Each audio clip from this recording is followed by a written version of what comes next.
droit wax ci li ñu am droit donc ngeen gis ko ni diplôme mi yépp a ngi ni donc lépp lu mu fi wax rek dafa doon li nga xam ne moom moo wax donc dañu ñëw pour dimbali suñu frères yi ak suñu sœurs voilà there you go.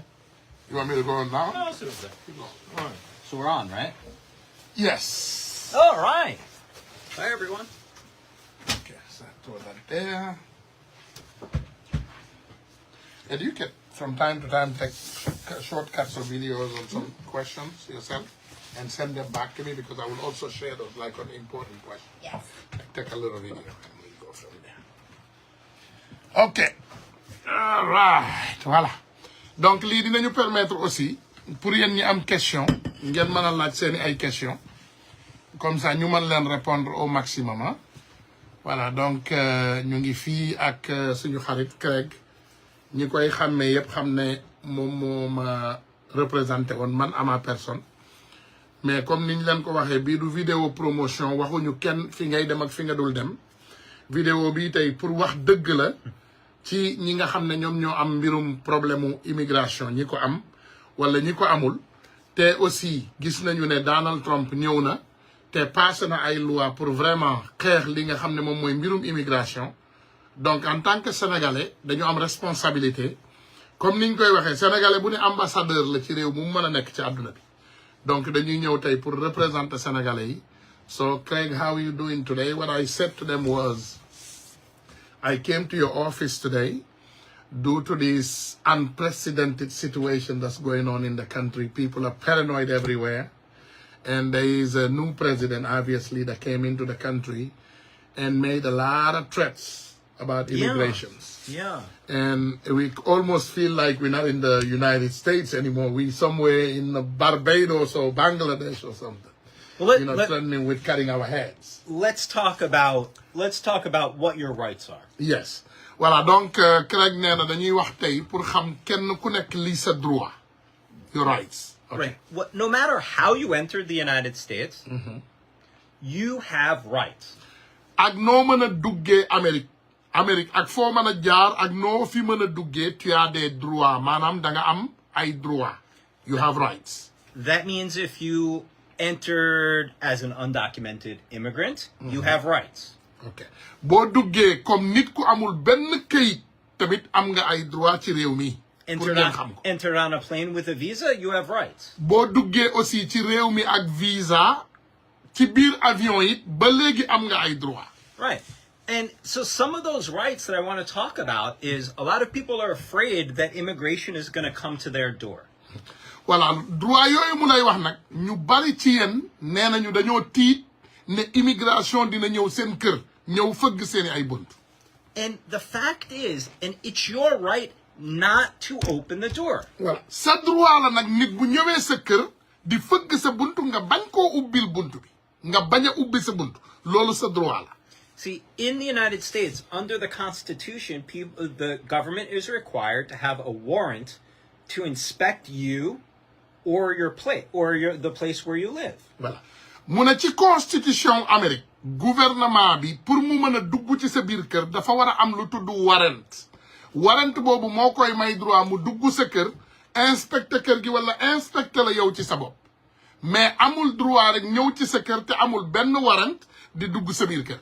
But a warrant from immigration is not the same. Léegi nag warrant ak bu immigration ak warrant bu police du benn. So if all the ICE officer had was an immigration warrant, they cannot enter your house.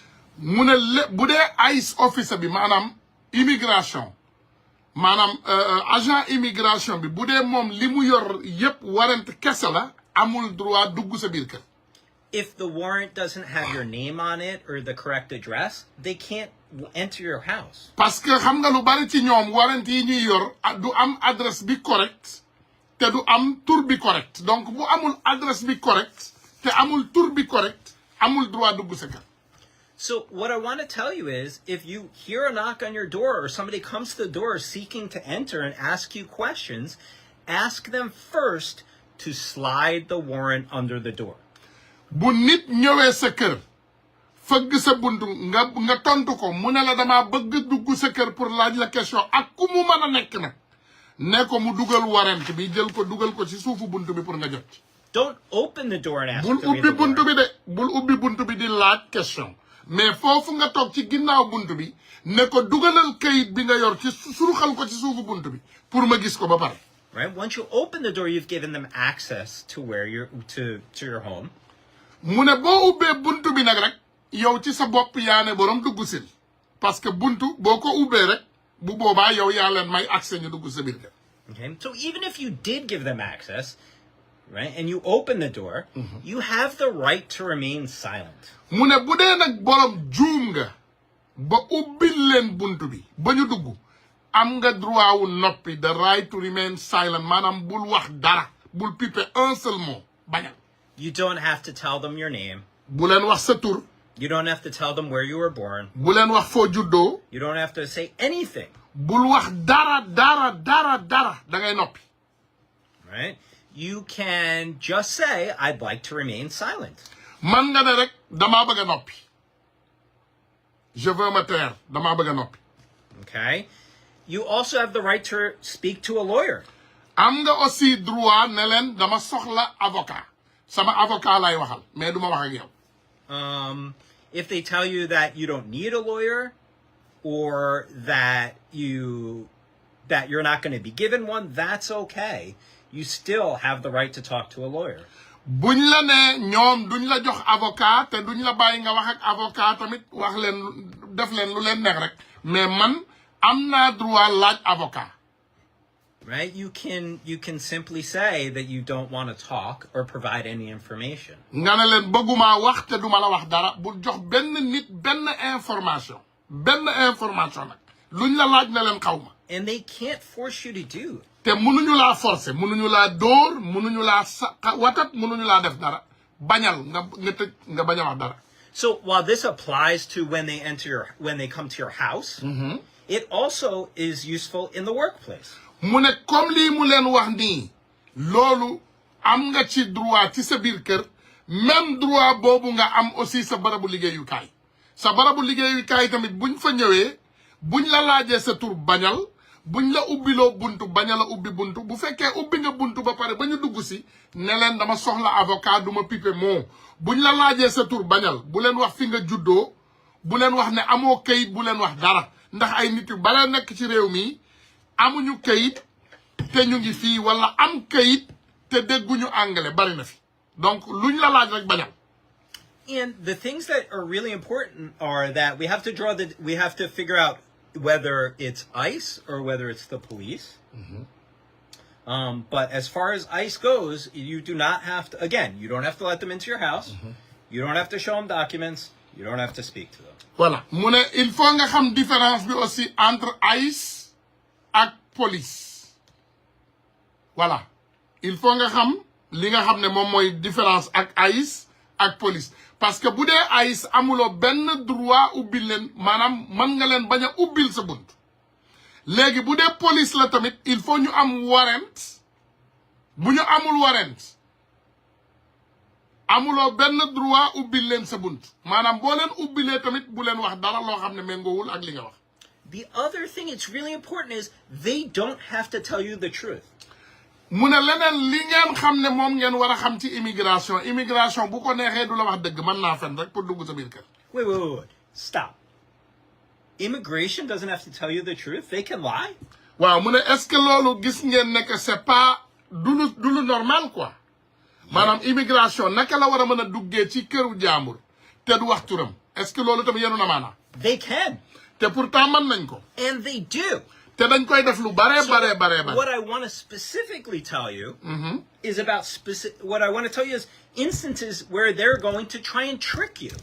am na ay instant yoo xam ne ñoom dañ lay jéem a nax dañuy ñëw sa buntu kër ne la damay délivrer pizza wala fire département la dafa am loo xam ne mi ngi senn ci sa biir kër wala yeneen ak yeneen dañ lay wax rek lu leen neex pour dugg si.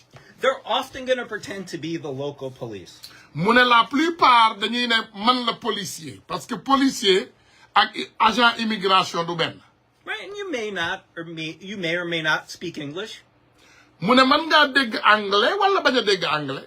And can you tell the difference between ICE and the police? mu ne est-ce que yow xam nga différence su immigration ak police. Right? You're supposed to listen to the police. da ngay déglu police parce que police. Right. moom mooy ki nga xam ne moom moo lay aar ci sa koñ. And the police, unlike ICE, right? If they can enter. The police have more opportunity to investigate. Voilà, police moo am plus d'opportunité investigate la police am na droit dugg sa kër ndax ñoom ñoo yor sa kaaraange yor kaaraange koñ bi immigration nag amul même droit bi police am.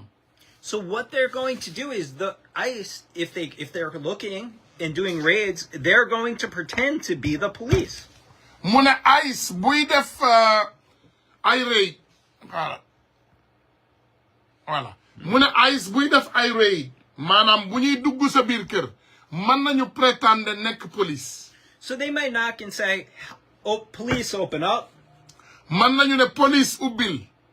Police, we're from the warrant squad. Police ñun waa warrant bi la dañ leen ñun police la ñu te ba pare warrant la ñu yor pour dugg sa kër. And one that was very popular years ago was, "Hi, this is the police. We're investigating identity theft." mu ne bi gën a populaire nag dañuy ñëw ñu ne la ñun la police dañoo ñëw investigate maanaam dañuy ñëw saytu ku sàcc kayitu jàmbur identity theft. Right? So they're going to say, "Oh, we're conducting an investigation because somebody stole or somebody is saying that Ousmane Sonko lives at this address. Can we look for Ousmane Sonko?" mu ne dañuy ñëw ne la diw de fii la dëkk ci kër gi la dëkk est-ce que mën nañoo xool ndax fii la nekk am déet maanaam lii yëpp ci ay tappale yi ñuy def la pour dugg sa biir kër. And you say, "Well, I'm not Ousmane Sonko. Sure, come in." waaw nga ne leen man de duma Ousmane Sonko waaw kay dugg sil xam nga bu boobaa ñoom bu dee kooku ñuy seet du yow da ngay yaakaar ne amuñu benn affaire ak yow nga tijjil leen buntu bi ne dugg sil. Then they're in your house. bu ñu dugg see nag bu boobaa ñu ngi ci biir kër gi. And the next question is going to be, "Oh, you're not Ousmane Sonko. What's your name?" beneen question bi nag mooy boobaa ñu ne la yow de yow doo Ousmane Sonko kon noo tudd. Where are you from? fan nga dëkk. Then it's too late. bu boobaa nag c'est trop tard parce que nax nañ la nee nañ la man maay diw léegi ñëw nañu dugg nañu ci biir kër googu gisuñu fa diw ñu ne la kon yow doo diw kon yow kan nga il faut nga wax leen kan nga bu boobaa ñu ngi lay nax te pourtant amuloo pour wax leen kan nga bu boobaa ñu ne la kon yow doo diw kon yow foo jóge loolu yëpp ay naxee mbaay la pour mën a xam ndax yow mii ni nga nekkee ci réew mi yoon la wala du yoon. They're going to say things like, perhaps we're investigating or we're looking for an identity theft relating to your child. mu ne yenn saa yi dinañu ñëw ñu ne la dañuy def dara loo xam ne ça a à voir avec ton enfant maanaam sa affaire doom la ñu bëgg a investiguer ne la lii ñuy ñëw nii de di ko def pour dimbali la ci sa mbirum doom te fekk li ñuy wax dara amu ci dañ la bëgg a nax rek pour dugg ci biir kër. They may ask you, they may knock on your door and say, "Hello, can you open the door so we can show you a suspect of somebody who's wanted for murder?" man nañu ne aussi ubbil buntu bi dafa am photo buñ la bëgg a won ndagem xàmmee nga ko parce que dafa rey nit wala dara dañuy wax rek ñoom daal dinañu tànte lépp pour mën a dugg ci sa biir kër waaye lépp lu ñu def rek ak lépp lu ñu wax rek yéen bu leen ubbi buntu bi. Right? And what their goal is, out of all of these things, right? The goal is, can they come inside or can you come outside? mu ne li ñuy def noonu yëpp ñaari pexe rek lañ ci jublu ñoom ñu mën a dugg ci sa biir kër wala yow nga génn fekk leen ci biti. Right? And then once they've done that, they want to identify and arrest undocumented people. mu ne loolu nag buñ ko defee bu boobaa dañu bëgg rek identifier ñi illégal ci biir kër gi pour ñu mën leen jàpp. So there's the possibility that they can detain and deport. am na possibilité bu leen di may en ce moment ndax mën nañoo jàpp borom pour yóbbu ko. I'm going to tell you some things that you need to understand. daf leen di wax ay mbir yoo xam ne da ngeen ko war a comprendre. And these are only my opinion. te lii ay opinion la ay opinion ay xalaatam. The facts is that the United States government at this point only has the ability, only has the money to deport a certain amount of people. mu ne ci xalaatam bu gàtt gouvernement Amérique koppar yi ñu yor pour delloo nit ñi dafa limité maanaam tolluwul ci koppar yi ñu koy waxee maanaam koppar yi ñu yor bariwul bariwaay boobu donc benn nombre de personnes bi rek la ñu mën a déporter. Right. And what they're going to focus on first li ñuy njëkk focaliser wu is people who've committed crimes. mooy criminels yi ñi nga xam ne def nañu crime. And people who've been in the United States. mu ne ak nit ñi nga xam ne ñëw nañu Amérique. Who've been ordered deported. te ñu ne leen génn leen réew mi. Have appealed. am nañu appel. Lost. perte. And don't have anything else. te amuñu leneen loo xam ne moo leen fi bàyyi maanaam amuñu benn cas bu taxaw. And I believe that the United States, the population of the United States. te gëm na ne population Amérique bi. Believes. gëm nañu ne. that people who committed crimes. nit ñi nga xam ne ñoom ñoo fi def crime def fi njombe. People who have exhausted their opportunity to remain here. nit ñi nga xam ne topp nañu yoon yi ñu war a topp yépp pour nekk ci biir réew mi. Shouldn't be top on the list. wax dëgg yàlla waruñoo nekk ci kaw liste bi. But if we're talking about women and children walking down the street. mais bu dee nag gone yu góor ak xale yi gone jigéen ak xale yu ndaw dañuy dox ci mbedd.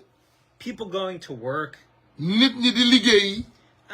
That's not where the focus is going to be. loolu du focus bi loolu du li nga xam ne moom moo leen tax a jóg. But what the difference is. mais différence bi. between other administrations and the Trump administration. yeneen administration yi ak administration Trump bi. is if they're looking for me. bu dee ñu ngi wut ñu ngi may wut man par exemple. and they find another bald guy with glasses and a beard. te ñu tombe ci keneen koo xam ne moom it dafa ndel sol ay lunettes comme man. they're going to pick them up. dinañ leen jël. dinañu jàpp borom. in the past they wouldn't. dans le passé duñ ko def. if they were looking for me, they didn't find me, they'd keep on moving. Now they're just going to pick people up to cover their numbers. mu ne léegi nag dinañu fexe ñoom nu ñuy jàppee rek ay doomu aadama pour couvrir seeni ay nombre. Right, so like my mother told me. mu ne comme moom ni ko yaayam waxee. and I'll tell you. mu ne mu wax la ko. make sure you're careful about who you hang out with. mu ne nga moytu fa ngay ku ngay àndal nga moytu say àndandoo. and don't stay out late. te bul dem di taxawaalu ci biti guddee fa comme di taxawaalu rek ci mbedd mi te amoo fa benn soxla. we should be at heightened alert. mu ne nañu nekk aussi alerté wu ñun ñëpp ñu alerté bu élevé maanaam nga bàyyi xel ci li la wër. but this is not something that you should be thinking about not being able to sleep about. waaye nag mënulaa tere nelaw aussi nelawal xam ne lii mbir la rek bu ñëw waaye bàyyi ci xel waaye warulaa tere nelaw. because what are they doing? parce que lan ngay def borom looy def. they're trying to scare us. dañ ñuy jéem a tiital rek. loolu rek la ñuy def. scare you. dañ lay jéem a tiital yow. so that if you're in the United States seeking asylum. nga xam ne boo nekkee Amérique di wut asile. you're going to say, you know what? Maybe I'm going to go look for it somewhere else. da ngay ne man de bàyyil ma teg lii ci suuf ma dem wuti ko feneen. maanaam dañ lay tiital bu dee yow da nga nekk Amérique di wut asile nga bàyyi nga teg lépp ci suuf. if you're undocumented. léegi aussi bu fekkee amuloo document. they want to make it so scary for you that you're going to go home. dañ lay tiitaange boo xam ne yow yaay dawal sa bopp ñibbi maanaam yow yaay jaaxle boo xam ne yow yaay daw ñibbi parce que tiital nañ la. but the ability to pursue your rights in the United States does not stop regardless of your status. mu ne sa statut nag teewul Amérique ba léegi da nga fi am ay droit état de droit moo fi am kenn ku nekk ci ñun dafa am droit génn nag ci làmmiñu avocat. you still have the right to apply for asylum. am nga droit appliquer asylum. you still have the right to not answer the door. am nga droit bañ a ubbi sa bunt. you still have the right to remain silent. am nga droit noppi buñ la laajee nga ne duma wax. je vais prendre mes responsabilités et je ne répondrai à aucune question. and for those of you who are in immigration court. pour yéen ñi nekk ci attekaayu immigration yéen a moom bi yéen ñi nga xam ne fi mu toll nii yéen a ngi ci attekaayu immigration maanaam dugal ngeen seeni ay këyit.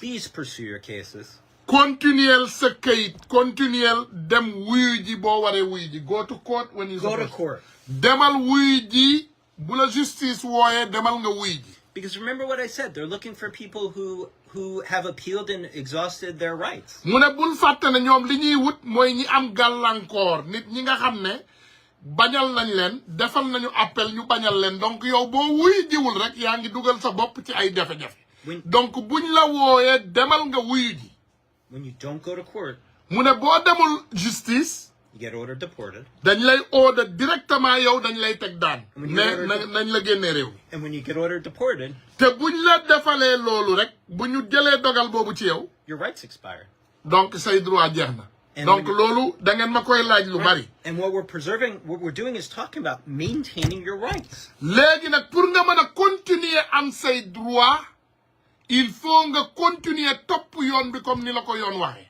right so please continue donc mu ne nga continuer to do the things that are necessary di def lépp li nga xam ne moom la yoon may that you were doing before li nga xam ne moom nga doon def avant right and there's no excuse that if for any reason te amul benn excuse pour n'importe quelle raison you're the victim of a crime bu dee da nga nekk victime crime exploitation bu dee nit moo lay utiliser comme jigéen tey xam nga jigéen mën na fee nekk nit jël ko ci këram di ko utiliser wala góor nekk fi sax nit jël ko di ko fobeereloo di ko xuuxal maanaam nit di la jéem a tiital your children are sick or wala say doom feebar wala say doom nekk ak yow say doom gaañu we're not going to be afraid to get help bul tiit dem wuti ndimbal toppal xamal ne Amérique état de droit la demal nga topp sa ay droit right remember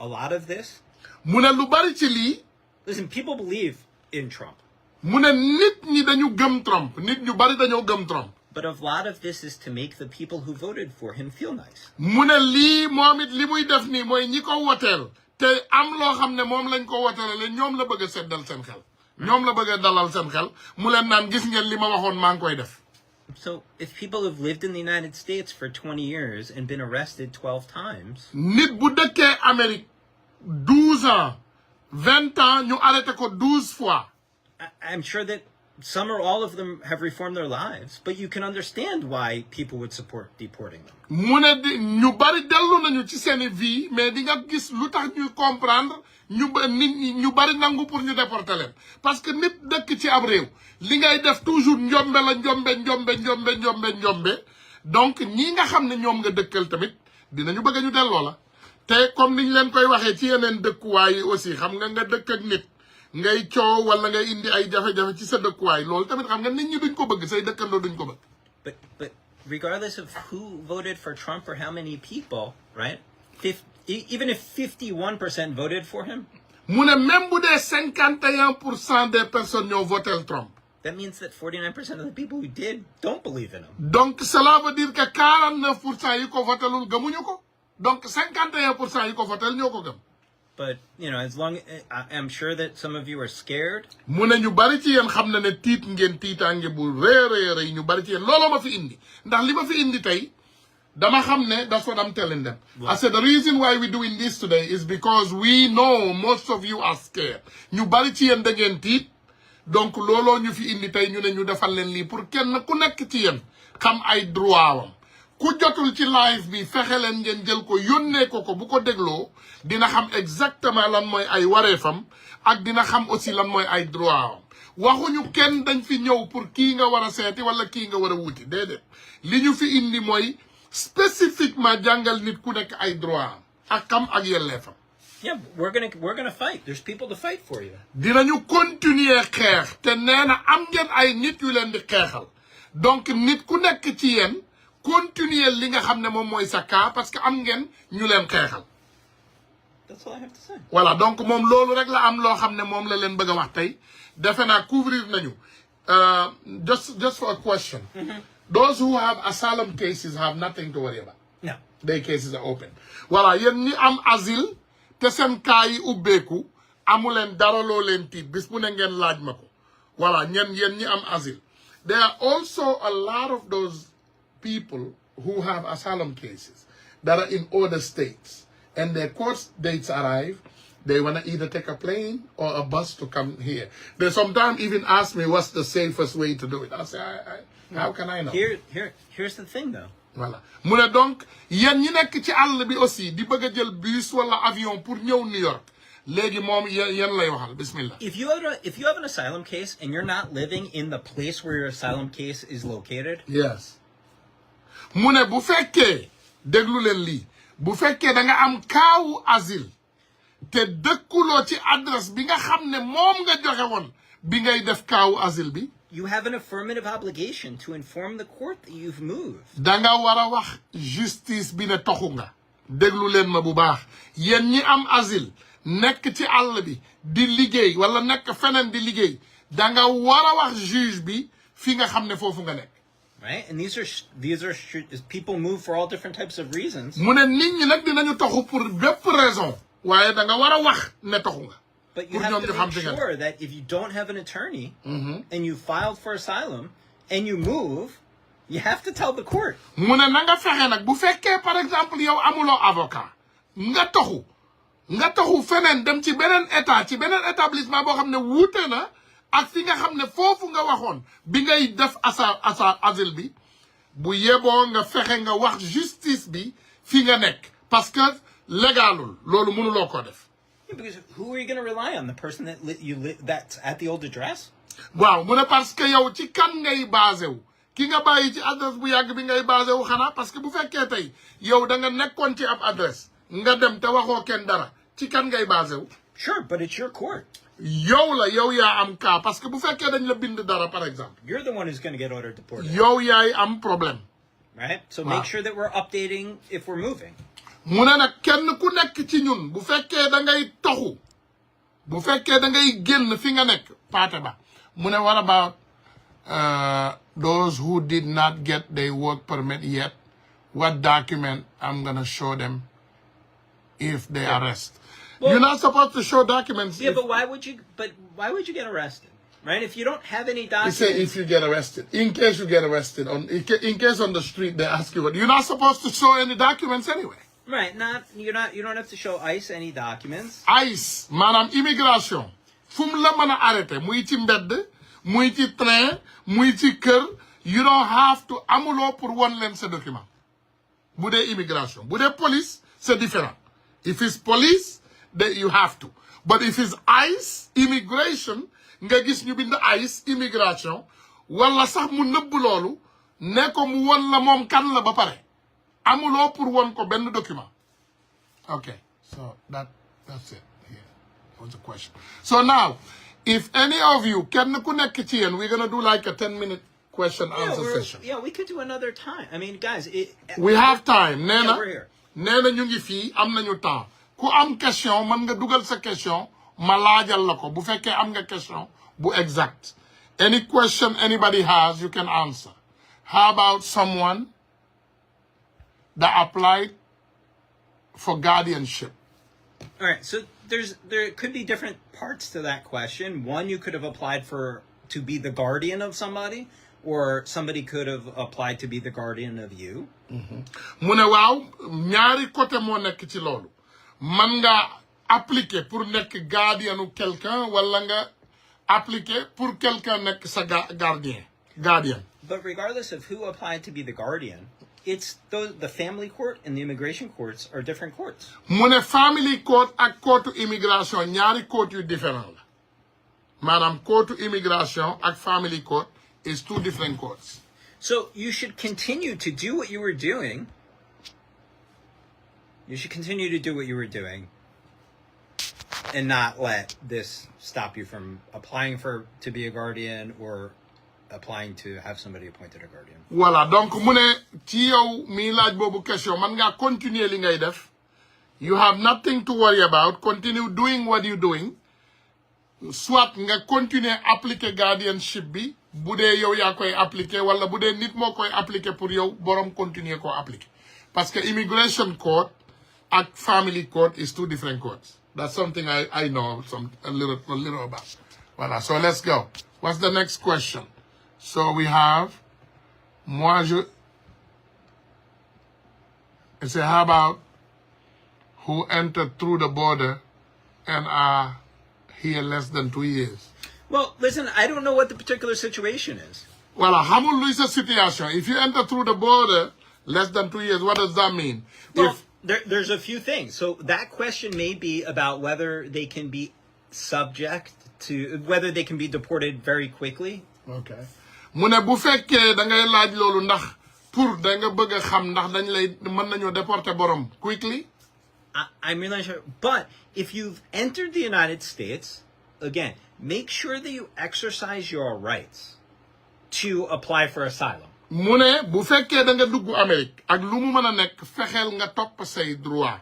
Follow your rights. If you're here to apply for asylum. Bu fekkee asylum moo la fi indi. I'm not telling you. Mu ne moom waxu la looy def mais bu fekkee yow da nga fi ñëw te réew mi nga jógee dafa am yëngu-yëngu te da ngaa bëgg a file asylum nga file asylum but that's he's not telling you what to do but if that's what you need to do bu dee loolu nga soxla wax. Well, what I mean is if you're here to if you came to the United States because you're afraid to go back to your country, file for asylum. Mu ne bu dee da nga ñëw Amérique ragal a delluwaat sa réew da ngay file pour asylum. Right? If you're afraid to go back because of your race, your religion, your nationality, your political opinion, or your membership in a group. Voilà, mu ne bu dee da nga ragal pour sa religion wala sa ethnie wala sa membership ci groupe wala maanaam sa ngëm-ngëm lu mu mën a doon rek am nga droit pour appliquer asylum. So there's another one that says here, how about one who say léegi bu sa case nekkee New Jersey sa adresse nekk New York. Mais bu dee justice bi xam na ko. He said, what if your case is in New Jersey and your address is in New York? As long as the court knows. I mean, it should be, they're different courts, so it should be in New Jersey. It should be in the place where you live. Okay. If there's some states, like, I don't know, you know, if you lived in a place where there's not a lot of people and a big land, there might be one court for 5 states. Okay. But sometimes each court, each state, each big city has its own court. Okay. So you should be where you have to make sure that you get the notice and you have to go. Mu ne na nga fexe rek nga jot notice bi bu fekkee ne par exemple yow da nga dëkk New Jersey nga am court New York loolu la plupart c'est pas normal parce que bu dee état bu mag nga nekk état bu mag bu nekk am na court léegi il faut court bi moom moo la jox loolu il faut nga xam adresse bi il faut court xam sa adresse ngay jot say notice pour nga mën a dem wuyu ji mais bu fekkee par exemple da nga dëkk foo xam ne yow lijjantiwuloo say notice mën na laa indil jafe-jafe. Okay, so what can we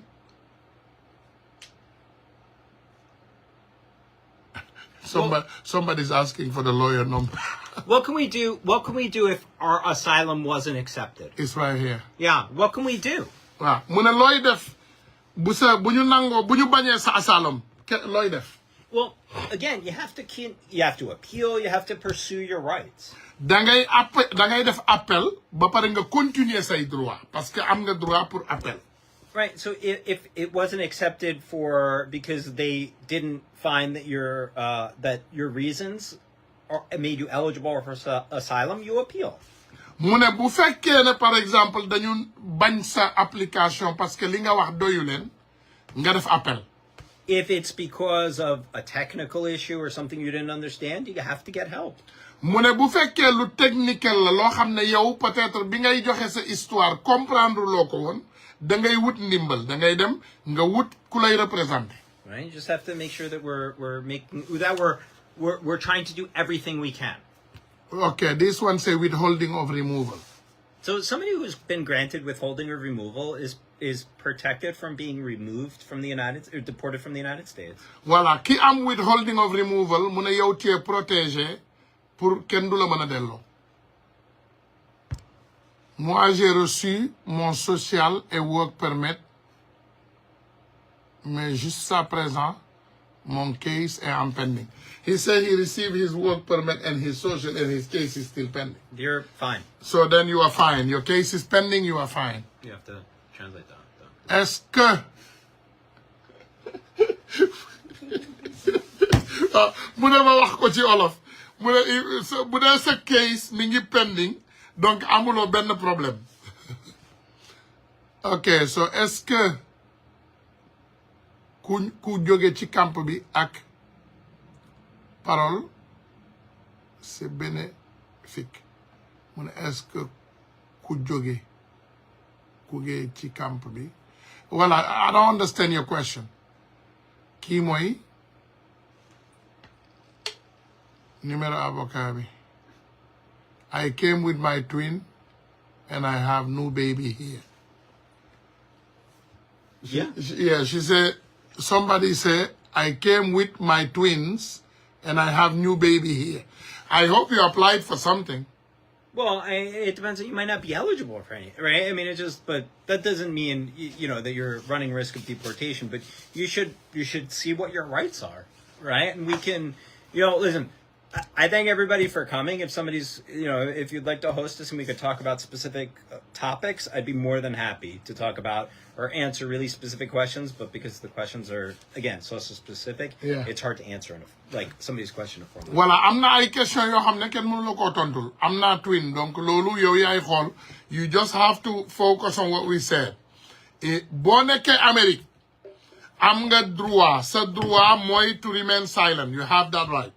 Am nga droit aussi bu ñu fëggee sa buntu nga bañ a ubbi. Am nga droit boo amee asylum xamal ne kenn du la toppee dara. Waaye adresse bi nga xam ne moom nga joxe woon ci adresse boobu nga war a dëkk. Mënuloo joxe adresse bii nga dem dëkki feneen. Loolu mënta nekk. Am nga droit am avocat. You have a right to an attorney. Voilà. Parce que lépp loo wax ñoom dañ koy utiliser contre yow.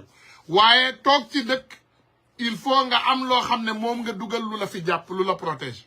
Donc loolu tamit il faut nga comprendre ko. Okay. My case is pending.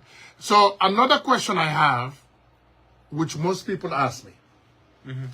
A lot of those people, upon entering, they held their passport at the border. The immigration took their passports and held on to. A lot of people ask me that question today before I come. What is they running with that? No, they're just holding on so that it's easier to deport you in the future. Voilà mu ne ñi ñu jàpp seen passeport tamit du dara dañ koy def rek pour ëllëg ak si biir buñ la waroon delloo parce que say loi yëpp say droit yëpp exorcé na pour ñu mën laa gën pour delloo bi gën a mën a yomb ci ñoom parce que xam nañu fi nga jógee te yor nañu document pour delloo la loolu rek la. Yeah, that's all. So that's all it is. Ça ne veut pas dire que rey nga nit wala def nga dara ça ne veut pas dire aussi que amatuloo droit that just li mu miin rek mooy jàpp nañu sa kayit pour ëllëg ak si biir bu fekkee exorcé nga li nga war a exorcé yëpp ñu mën laa jàpp delloo la donc boo waree dem court if you have a court date demal wuyu ji you have to answer da ngay wuyu ji boo amee court bu fekkee ne sa adresse moom nga joxe woon nekkal ci sa adresse bu la immigration fëggee amuloo pour ubbi bunt you don't have to open the door. Now a lot of people confuse immigration court and immigration officer. That's why a lot of them are afraid of going to answer because they think if you go to answer, you're basically going to give yourself to the immigration office. Yeah, you have to go to immigration court. Yeah, but that has nothing to do with the officer. No. Voilà, immigration court, ça n'a rien à voir ak ki nga xam ne moom mooy officier immigration. Ñu bari dañuy ragal a dem court parce que dañuy defe ne juge bi mooy officier bi maanaam boo demee wuy ji amaana dañ la fay jàpp. C'est pas le cas. And remember again, though, when you don't go, you've given up your rights. Voilà.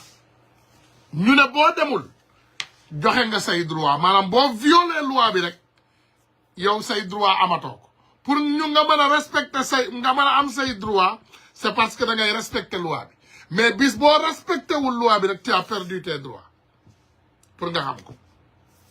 Voilà. So moi je suis à Maryland.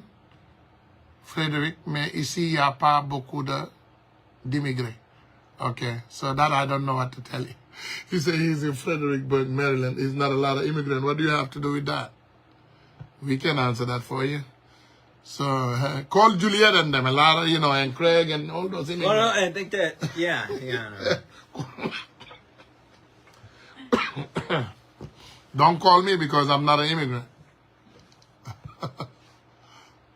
What kind of document I need to file my green card with asylum already? See, those are the kinds of things we could talk about. You want to talk to me, or Lolo, il faut moi en personne. Like that's a really, really serious thing that you need to take care of. Waaw mu ne loolu lu sérieux la loo xam ne da nga koy mais yooyu ay question la en personne am na ay question yoo xam ne Okay, let's get this straight again. am na ay question yoo xam ne loolu kenn mënu koo tontu ci téléphone ci ay live. There is questions I say you cannot answer in live. Yeah, no, it's just not fair. That's between an attorney and a client. Now, we also have issues with a lot of paralegals in our neighborhoods that does attorney work. How crazy is that? Is that normal? For immigration? Absolutely, it's normal. It's normal, okay. But for people who are not lawyers, okay, doing legal work, okay, it gets complicated. Voilà. Mu ne c'est très normal nga dem ci nit boo xam ne du avocat muy paralegul mu mën laa defaral say kayit mu mën laa dimbali. C'est normal. Mais day compliqué rek bu fekkee xamuñu loi yëpp.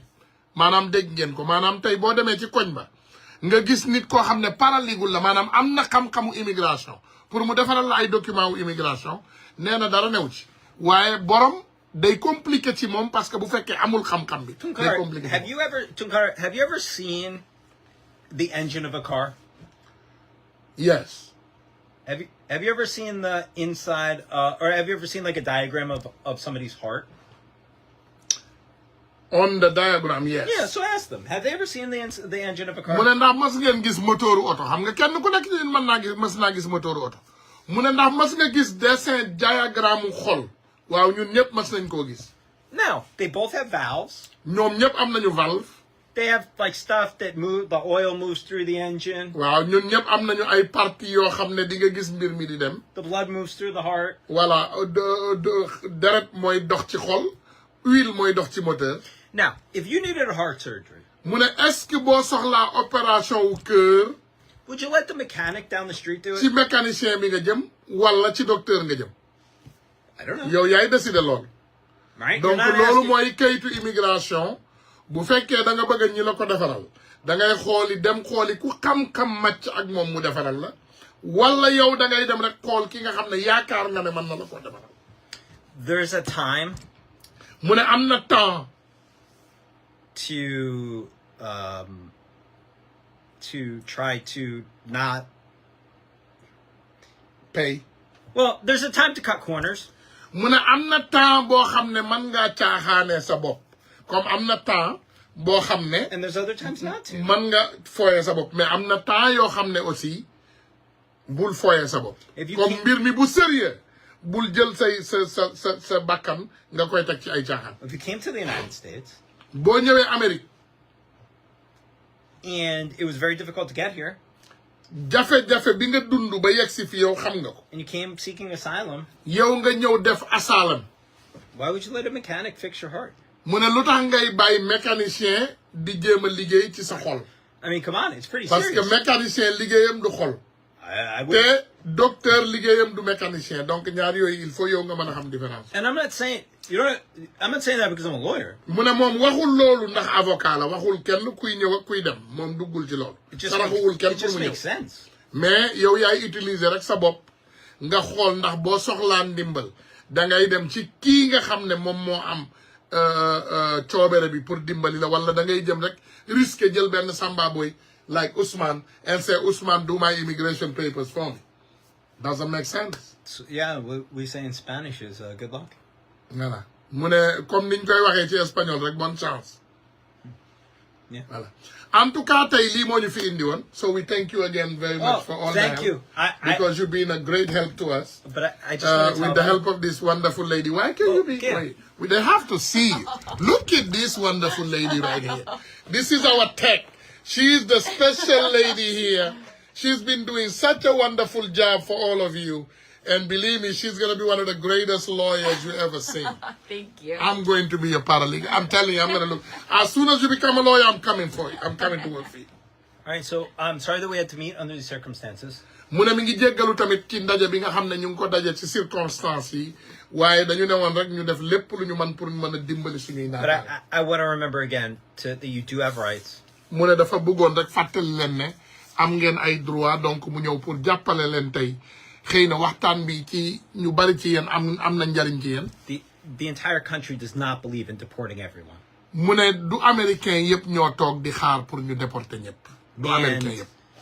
Even though the Trump administration is trying to do everything that they're trying to do. mu ne donte administration Trump bi mi ngi jéem a def lépp lu mu man pour tiital nit ñi.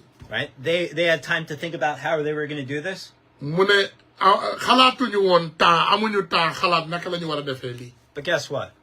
mu ne mais loo yaakaar. Everybody who believes and supports immigrants had time to think about how they were going to combat it. mu ne mais ñëpp ñoo xam ne ñoom bëgg nañu immigré te ñu ngi supporter immigré ñoom préparé wu nañu pour xool naka la ñuy xeexee ak Trump. And we're going to figure it out. te incha allahu rabbi dinañ ko lijjanti. With the law. ak loi.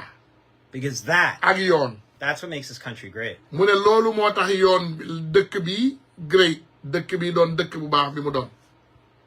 All right, God bless you all. donc ñu ngi sant ñëpp di gërëm ñëpp incha allahu rabbi xam naa ci kanam rek dinaa taalaat live bi pour may opportunité ñi bëgg a dugg laaj question comme léegi ñun ñëpp am nañu réponse yi war te I'm gonna keep one of those so this way when you guys call I can tell you what your rights are voilà donc